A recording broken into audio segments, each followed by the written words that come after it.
இப்போது பார்க்கக்கூடிய இந்த படம் எவ்வளோ ரம்மியமாக இருக்குல்ல. இந்த மாதிரி குறைந்த அளவு தண்ணீர் ஓடக்கூடிய ஆறுகளில் அதிக அளவு சுற்றுலா பயணிகளை ஈர்க்கும். இந்த ஆறு தான் இப்போது பேரழிவின் அடையாளமாக மாறியிருக்கு. இந்த ஆற்றினுடைய பெயர் இருவிழிஞ்சி. இந்த இருவிழிஞ்சி ஆறானது வயநாட்டினுடைய பல பகுதிகளிலிருந்து ஒன்றாக வந்து கலந்து செல்கிறது. இப்போ இந்த ஆறு தான் நீங்கள் பார்த்த அந்த பிரளயத்தை ஏற்படுத்தியது. அதாவது மலைப்பகுதியினுடைய மேலிருந்து வரக்கூடிய தண்ணீரெல்லாம் இந்த ஆற்றில் சேர்ந்து இந்த ஆற்றில் அதிக அளவு நீர் வந்து அந்த ஆறு அங்கிருந்த மண்ணையும் அடித்ததால் அந்த மண்ணை சரி செய்வதற்காக மேலிருந்த மண் இறங்கியதால தான் இவ்வளவு பிரச்சனைகளுக்கு காரணம். சரி, இப்போது நாம் பார்க்கக்கூடிய இடம் சூரமலா. சூரமலா மற்றும் முண்டகை இந்த இரண்டு இடங்கள் தான் மிகவும் அதிகமாக பாதிக்கப்பட்டிருக்கக்கூடிய இடங்கள் அப்படின்றாங்க. முதல்ல இந்த ஆறு பாருங்கள். இந்த ஆறு பார்க்குறீங்கன்னா சீதாமா குண்ட் அப்படின்றத வாட்டர் ஃபால்ஸ் எல்லாம் இருக்குல்ல பார்த்தீங்களா. ஸோ ஒரு மெல்லிய கோடு போல தெரியும், உங்களுக்கு நான் காட்டிடுறேன். இதுதான் அந்த ஆறு. எங்கே ஆறுன்னு நீங்கள் கேட்கலாம். ஆறு வற்றி போன நிலையில் எடுக்கப்பட்ட படம். அங்கே வந்து சிறு அளவில் நீர் இருப்பதை நம்ம பார்க்குறோம். இந்த ஆறு தான் இப்போது அருகில் இருக்கக்கூடிய பகுதிகளை அரித்து சென்றிருக்கிறது, அடித்து சென்றிருக்கிறது அப்படின்னு நம்ம பார்க்கணும். சரி, அதாவது மேலே வந்து பார்த்தீங்க அப்படின்னா சூரமலா அப்படின்ற இடம் இருக்கிறது, கீழே வந்து முண்டகை அப்படின்ற இடம் இருக்கிறது. அதிக அளவு நீர் வந்ததன் காரணமாக இந்த முண்டகை இடம் அப்படின்றது எப்படி இருக்குது அப்படின்னா, இங்கெல்லாம் அதாவது உயர்ந்த பகுதிகள், அதனால தான் அங்கெல்லாம் மரங்கள் மற்றும் எஸ்டேட் இருக்குது, நீங்கள் காட்சிகளில் பார்க்குறீங்க. அதே போல் மற்றொரு புறமும் பாருங்கள், இங்கெல்லாம் எஸ்டேட் இருக்குது, இங்கெல்லாம் மலை, இங்கே சமவெளி பகுதி இருக்கிறது. ஆனால் இந்த இருவிழிஞ்சி அப்படின்ற இந்த ஆற்றின் அருகிலேயே இத்தனை வீடுகள் அமைந்திருக்கின்றன. ஸோ இப்போது நாம் பார்க்கக்கூடிய இந்த வீடுகள் எல்லாம் நேற்று வரை இருந்தது, இன்று அது மண் குவியலாக மாறியிருக்கிறது. இந்த ஆறு வந்தபோது, அதாவது மேலிருந்து இந்த வருது பார்த்தீங்களா, இந்த கோடு தான் அந்த ஆறு. ஸோ இந்த ஆறு வரும்போது இந்த பகுதிகளை எல்லாம் சேர்த்து மண் சரிவோடு அடித்து சென்று விட்டது. இப்போ உயிரிழந்தவங்க எங்கெல்லாம் வசித்தவங்க அப்படின்னா இந்த பகுதிகளில் வசித்தவங்க.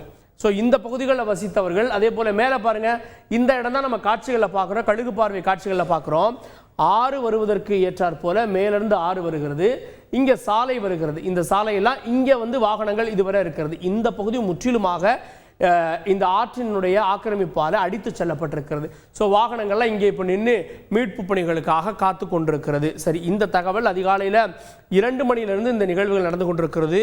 கடந்த 1 மாதமாக மழையானது கொஞ்சம் கொஞ்சமாக அதிகரித்து இந்த முண்டகை பகுதியில் நிலச்சரிவு ஏற்பட்டிருக்கிறது. இங்கே தகவல் கேள்விப்பட்டு மேலே இருந்த சூரமலா பகுதியை சேர்ந்தவர்களாக வர்றாங்க.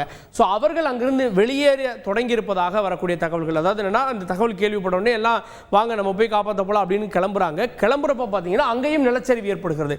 காரணம் என்ன அப்படின்னா, இந்த முண்டகைக்கு மேலே இருக்கக்கூடிய பகுதி தான் சூரமலா. ஸோ முண்டகையில் நிலச்சரிவு ஏற்பட்டால் அதை தாங்கி இருக்கக்கூடிய மண் வந்து எங்கே இருக்குன்னா சூரமலாவில் இருக்குது. அதனால சூரமலாவில் ஒரு பகுதியும் அப்படியே சரிகிறது.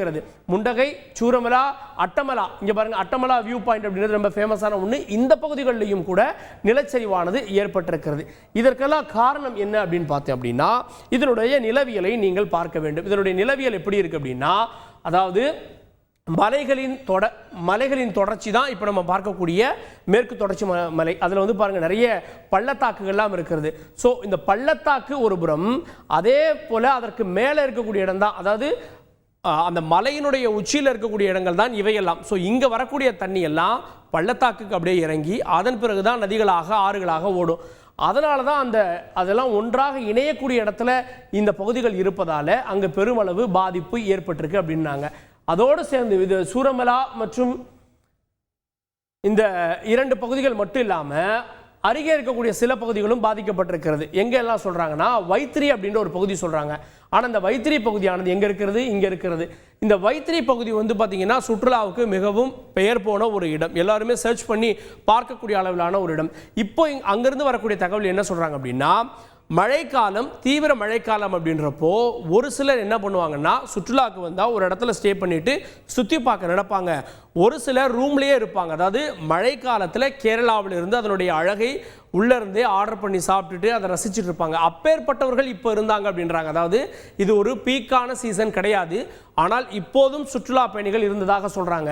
நீங்கள் அப்படியே காட்சிகளை பார்த்தீங்கன்னாலே தெரியும், ஒரு குறிப்பிட்ட பகுதிகளிலே நூற்றுக்கணக்கான ரெசார்ட்டுகள் இருக்கிறது. இந்த ரெசார்ட்டுகளில் யாரெல்லாம் இருந்தாங்க அப்படின்றதுக்கான டாக்குமெண்ட்டோ இல்லை யாரெல்லாம் இருந்தாங்க அப்படின்றதுக்கானதோ கிடையாது. ஏன்னா இப்போது வந்த இந்த நிலச்சரிவில் பள்ளிக்கூடம் ஊர் இது போன்றவை எல்லாம் அடித்து செல்லப்பட்டிருக்கிறது. சரி, ஓகே, பெரிய ரெசார்ட் அப்படின்னா அந்த வந்து புக்கிங் ஹிஸ்ட்ரி இருக்கும்.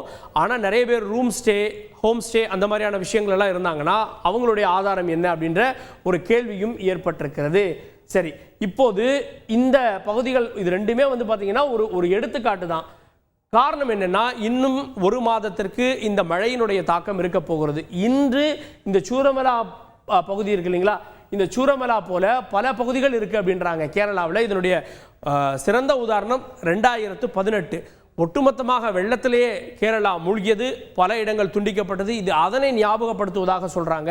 இப்போ சூரமலாவுக்கு அடுத்து இருக்கக்கூடிய பிரச்சனை என்னென்னா, இதனுடைய மேல் பகுதி என்னென்னா, இது வந்து சூரமலா, அப்படியே மேல் பகுதி பாருங்கள், சுச்சிப்பாரா வாட்டர் ஃபால்ஸ் இருக்கிறது. ஸோ இதற்கு மேலே இருக்கக்கூடிய இடங்கள் எல்லாம் பாதிப்பு ஏற்படும் அப்படின்ற மாதிரி கணிக்கிறாங்க. காரணம் என்னென்னா, ஒரு மண்ணுடைய ஸ்லைட் அப்படியே சரிஞ்சதுன்னா அதை ஈக்குவல் பண்ணுறதுக்காக மேலேருந்து ஒரு பகுதி வரும். அவ்வாறு வந்ததுன்னா தொடர்ச்சியாக மழை பெய்கின்ற போது இந்த மண் அப்படியே கொஞ்சம் கொஞ்சம் கொஞ்சம் கொஞ்சம் இறங்குச்சுன்னா ஒட்டுமொத்தமாக இந்த மலைத்தொடர்லேயே வந்து இந்த குறிப்பிட்ட பகுதிகளில் பாதிப்பு ஏற்படலாம் அப்படின்னு கணிக்கிறாங்க. மழை நன்மையை மட்டும் செய்யணும், பாதிப்பு ஏற்படுத்தக்கூடாதுன்னு பிரார்த்தனை மேற்கொள்வோம்.